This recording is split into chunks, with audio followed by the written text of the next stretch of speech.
kanwata ce fati, hajiya ta ce fati, tafiya ta ma fati, zamana sai fati, haka tashi na fati, matar aure fati.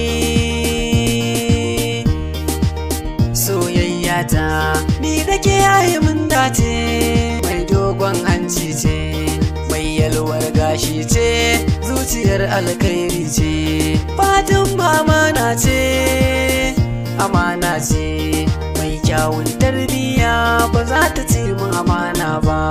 Ran baikon auren mu sai na sa babbar riga, na fito kuma kan hanya ina yi wa jama'a burga, ni da ke kuma sai Allah, sai gani kuma sai an ga, ko zan rasa raina ba za na bar soyayya ba, inda muka yi aure dare ba zai iya tsala ba. Soyayya ta, soyayya ta na baiwa fati.